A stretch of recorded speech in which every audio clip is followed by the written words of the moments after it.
Саламатсыздарбы? Биздин Азик Айым подкастынын көрүүчүлөрү, угармандары. Жанымда ар дайымкыдай коногубуз интим-маска тренери, психолог Асия Шербекова. Кош келиптирсиз. Саламатсызбы? Ассаламу алейкум. Алейкум салам, Асия айым. Бүгүн бизде өзгөчө тема. Анткени биз дайыма оорулар жөнүндө сүйлөшөбүз. Миома, киста, бүт оорулар жөнүндө сүйлөшүп турбайбызбы? Андан көрө биз ошол оорубай жүргөн, эми оорусу дагы аябай көп күчөп кетпеген айымдар үчүн да подкаст тарталы деп чечтик. Айымдар үчүн атайын интим булчуңдарына пайдалуу адаттар тууралуу сүйлөшмөкчүбүз. Кандай кылып кам көрсө, ошондой ооруларга туш келип калбаш үчүн биз сиздерге пайдалуу адаттар менен бөлүшмөкчүбүз. Андай ошол интим булчуңдарын биринчи эле кандай жууш керек, кандай акыл менен жуугантырга болот, же атайын бир сабундарды алып жууш керекпи, же гелдерди колдонуш керекпи? Ошол сыяктуу эгер сиз да колдонсоңуз айтып кетсеңиз болот биздин айымдарга.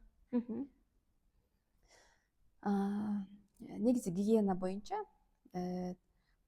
так, бул жерде деген азыркы учурда эми аябай көп гелдер, мисалы гелдин түрлөрү, атайын жыныс органдар үчүн арналган гелдер түрлөрү аябай көп. Бул жерде анын составына сөзсүз маани берүү маңыздуу. Себеби биздин баягы ичи жыныс органдарыбызды сактап туруучу негизги бактериялар бар. Мисалы микрофлорасы, ичегилердин микрофлорасы кадимки бузулган сыяктуу биздин дагы жыныс булчуңдарыбыздагы негизги микрофлорасы бактериялар коргоп турат. Сырткы инфекциядан коргоп туруучу бактериялар бар. Эгерде биз химикаттар кошулган самын же болбосо интимдик гелдер барго, алардын эгерде туура эмес карабай эгер колдоно турган болсоңуздар, анда микрофлорасы өлөт дагы, бул учурда бузулат дагы. Бул учурда мындай иммунитети алсыздайт, кадимкидей иммунитет алсыздап, андан кийинки ооруларга, мисалы цистит же болбосо бат воспаление болот, ушундай инфекциялар бат эле инфекцияга туруштук бере албайт. Мисалы канчалык биздин күчтүү болсо органдарыбыз, ошончолук баягы туруштук берүү дагы ошончолук жакшы болот да. Ошондуктан мен эч качан интимдик гелдерди сунуштабайт элем. Эң жакшысы ансыз деле мисалы эң жакшысы жылуу суу деп сунуштайм. Жылуу суудан өтөрү жок. Бул негизи шариятыбыз, ислам бул пайгамбарыбыз Мухаммед саллаллаху алейхи вассалам сүннөтүнөн өтөөр эч нерсе жок деп эсептейм. Эң биринчи суу. Эгерде анус тарапты биздин ички органдардан чыккан, мисалы заң, ал жактагы эң баягы паразиттер болушу мүмкүн. Арткы анус тарапты самындап жуусак болот. Бирок алдыңкы биздин жыныс органдарыбызды сөзсүз биз абайлашыбыз керек. Ошол эле кезде жууган учурда дагы эң биринчи алдыңкы булчуңдан баштап арткы анус тарапка өткөн дагы бул эң жакшы, эң баягы туура болуп эсептелет. Ошол анан дагы азыркы учурда баягы ситу маркетингдер бар, башкалар бар. Алардын дагы бүт баары химикаттар сөзсүз кошулат. Ошондуктан мүмкүн болушунча интимдик гелдерди пайдаланбай койгон жакшы. Химикат жок, кем жок, Бүт баардык эле гелдерде химикаттар кошулат. Негизи бумага колдонушат да көпчүлүгү. Анын бумага колдонгон негизи туурабы? Негизинен бумага боюнча эми ар ким ар кандай айтышат. Мисалы бул деген эми эң аткөттөрдөн жазылат, андай мындай деген сыяктуу.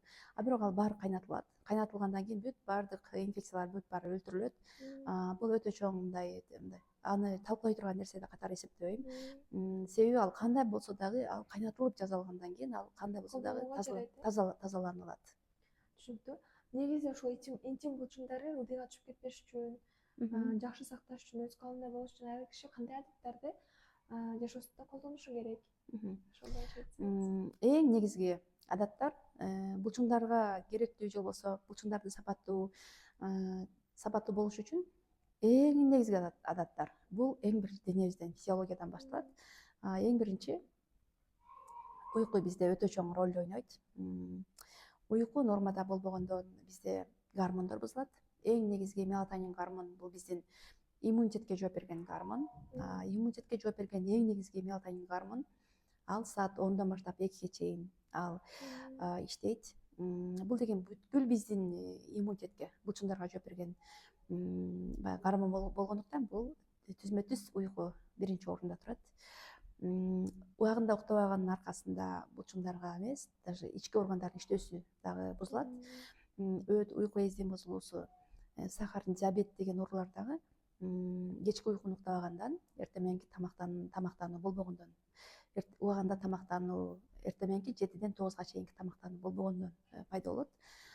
Себеби биздин гормондор кечки гормон кечинде, кеч киргенден баштап аял баардык эле адамдарда гормондор алмашат. Эртең менен күн чыгып келатканда уктабоо, бул дагы эң негизги адат болуп эсептелет. Так, андан сырткары дагы уктагандан сырткары туура тамактануу. Туура тамактануу болгондо эртең менен кайсы маал тамактансак дагы, эртең менен, түшкү, кечки 3 маал тамагыбыз да тең. Сөзсүз белоктун болуусу, мисалы эртең менен турганда жок дегенде жумуртканын болуусу, андан кийин салат, клетчатка сөзсүз тамакка аралашуу, андан кийин май. Бизде деген майды аз колдонушат көбүнчө, анда да пайдалуу майларды аз колдонобуз го. Пайдалуу майлардын сөзсүз булчуңдар үчүн болуусу. Пайдалуу майлар дегенде мисалы сары май, жылкы майы, койдун майы, куйрук мисалы, булар эң пайдалуу май, балыктын майы, омега 3-лер кыскасы. Алар жетишсиз болгондо дагы биздин булчуңдарыбызга ашыкча шишиктер, булчуңдардын алсыздыгы андан дагы болот. Андан кийин дагы көңүл бура турган нерсе сууну туура пайдалануу, туура ичүү. Сууну өтө ашыкча ичүү да зыян, өтө аз ичүү да зыян. Организмге керектүү суунун болуусу. Мисалы, сууну аз колдонгондо дагы организм запас сууларды организмге чогултуп, бизде шишиктер пайда болот. Ошол эле кезде ашыкча колдонуу дагы бул бөйрөктүн иштөөсүн нагрузка болушу мүмкүн. Анда дагы сууну туура колдонуу, тамактын алдынан ичүү, аркасынан эмес, алдынан суу ичүү. Булардын бүт баардыгы биздин булчуң үчүн эң негизги адаттар болуп эсептелет. Ооба, интим булчуңдар, биздин булчуңдар алсыздаганда бир гана интим булчуңдар алсыздабайт, общий дене булчуңдарыбыз баары алсыздайт. Биз болсо көбүнчө бир булчуңга деп маани бербешибиз керек. Алдыңкы булчуң эми башкы булчуң болуп эсептелет, себеби ал баардык органга жооп берген алдыңкы булчуң болгондуктан, алдыңкы булчуң алсыздаганда биз башка булчуңдардын алсыздаганын билсек болот. Андан кийин эс алып туруу. Эс алуу дагы бул өтө көп иштөө, адамдын иммунитет, энергиясы жок болуп, бул учурда дагы булчуңдардын алсыздоосуна алып баруусу мүмкүн. Туура эс алуу, туура тамактануу, ошол эле кезде углевод бизде көп колдонобуз. Углеводду азыраак колдонуу, же болбосо углеводду пайдалуу углеводдорго алмаштыруу. Мисалы, гречка, же болбосо жүгөрүнүн уну, бул дагы без глютен болуп эсептелет. Жүгөрүнүн уну, так, арпанын уну дагы биздин азыркы ак нанга караганда пайдалуураак. Мисалы, таруу, ушундай сыяктуу башка мындай углеводдорго алмаштыруу. Ошол эле кезде белокту дагы эгерде ашка албаса, эт, баягы дагы эми эт, белокту жакшы ашка албай турган болсо, аны дагы мындай өсүмдүк белокторуна алмаштырса болот. Ал деген мисалы чечевица, нокот, маш, горохтор бар го. Булар белокко бай. Белокту дагы нормада колдонуу, аны дагы эсептеп дагы колдонушса болот. Өздөрүнүн салмагына жараша колдонсо, анда дагы булчуңдар үчүн өтө мындай пайдалуу болот. Эми кийинки ооруларды алдын алыш үчүн эң биринчи туура тамактануу, ички органдарды дайым тазалап туруу. Тазалаганда дагы сүннөт менен тазалап турган аябай жакшы болот. Мисалы, күн сайын болуш керек. Мисалы, сенна деген чөп бар, же болбосо бадыраң, лимон кошулган сууларды ичип туруу. Бул дагы жакшы детокс болуп эсептелет. Мисалы, селдрей менен смузилерди ичип туруу. Булар да ушундай сыяктуу. Сенна деген чөптү жок дегенде 3 айда бир жума колдонуп туруу. Ушундай сыяктуу адаттарды кылуу менен биз ички органдарды тазалап турсак жакшы болот. Кыздарда көбүнчө эле ежедневкаларды колдонушат да. Бул канчалык туура жана аны кандай колдонсо болот? Бизде көбүнчө ушундай прокладкалардын дагы көбүнчө синтетика көп колдонушат. Синтетика болгондо дагы алар деген аба өткөрбөйт. Анан синтетика дегенди билесиздер, алар деген ошо нефтиден алынат. Бул дагы мындай сиңирүү жакшы болгону менен, ал деген бизде дем албай, аба өткөрбөй, кандайдыр бир башка ооруларга же болбосо баягы пленкага салып коюп анан кайра туруп калган кайра биздин ички органдарыбызга кайра сөзсүз мындай минус зыян тийгизүүсү мүмкүн. Ошондуктан эң жакшы колдонуу бул марли болуп эсептелет. Мисалы марли колдонгондо дагы аны деген сөзсүз үтүктөөнү мен сиздерге сунуштабайм. Себеби кандай болсо дагы бул суудагы кандай десек бактериялар дейбизби же болбосо минус бактерияларга туруштук бериш үчүн биз деген кээде ушундай бир кандай десем өтө эле слишком эле абайлап коюу иммунитет болуу керек да. Иммунитет күрөшүү менен ал иммунитет пайда болот го биздин организмдин сырткы фактор менен ички биздин күрөшүүсү сөзсүз болуу керек. Ошондон анан иммунитет пайда болот да. Ошондуктан таптаза кылып сөзсүз үтүктөп колдонуу керек. Сөзсүз деген эрежелерди таптакыр сунуштабайт элем. Себеби марлинин өзүн таза сууга жууп аны 3 жолдон ашык колдонгондон кийин аны колдонуу туура. 3 жолу колдонгондон кийин болбойт ал? Жок, жууп. Мисалы таза суу менен эле таза чайкап, таза жууп, ошону колдонууну сунуштайт элем. Бул марли эң жакшы себеби ал 100% пахта. Анан дагы ал аллергия да кылбайт, пайдалуу. Көбүнчө азыр жаш кыздарда аллергия болуп калышкан. Ушундай бир прокладкалардын аркасынан көпчүлүгү бизге айтат, ушундай кычкан, ушундай болот, аллергия бар, кантсем болот деген сыяктуу көп. Ошол ежедневкалардан ооба. Ошондо вирус аллергия пайда болот.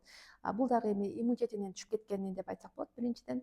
Экинчиден бул ички органдарга дагы тиешелүү болушу мүмкүн. Мисалы боор ички органдардан дагы болот. Экинчиден бул деген баягы аба өтпөйт, дем албайт, иммунитети дагы күрөшө турган иммунитети дагы түшүп кеткенден дагы ушундай сыяктуу оорулар келип чыгуусу мүмкүн. Ошондуктан мүмкүн болушунча эң жакшысы ушундай өзүбүздүн марлиден өтөлү жок. Ошол айтып атпайсызбы, кычышуу пайда болот, аллергия пайда болот деп. Ал нерсе кетеби же атайын бир дарыларды ичип же башка нерсе кылып жоготобу? Аллергия болгонгобу? Бул аллергия болгондочу канча дары ичсең дагы азыркы учурда эң ошо мен Бишкектен байкаганым, Бишкекте же болбосо кайсы болсо дагы ошол биздин Кыргызстан, балким башка мамлекеттерде дагы болуусу мүмкүн. Аллергетиктер өтө көп экен да. Аллергетиктер көп экен. Биздин ушундай көп азыр клиникалар ачылып атыптыр. Алардын бүт баары толгон. Мондай больницаларга бара турган болсоң, ушундай очередке 3-4 айга чейин очередке турушкан. Даже псориаз болуп баргандарга очередь жок, место жок. Себеби очередке жазыласың барганда. Ушундай көп. Себеби бизде деген ал ички органдардын кайра эле өттүн, боордун, ички органдардын толгонунан эле болуп атпайбы? Эң эле маанилүү биринчи ошол туура тамактанууга, анан детокс программалары бул бизге азыркы учурда өтө керек. Туура тамактануу, детокс аркылуу ошол интим жактан аллергия болсо да жоготот. Ал аллергиянын кетирүүсү болот. Биз деген азыркы учурда ошол детокс программасындагы ошон үчүн детокс программасын кочконбуз. Детокс программасында кыздар жылдап аллергия болгондор аллергиясынан арылып атышат. Мен өзүм дагы жолдошум детокс программасына катышкан себеби ал дагы аллергетик да. Дарыдан таптакыр башы чыкпады. Ушунча канча жылдан бери, 25 жылдан бери. Ошол детокс программасынан кийин аллергия болбой калды. Себеби ички органдар тазалангандан кийин аллергия болбой калат адамда.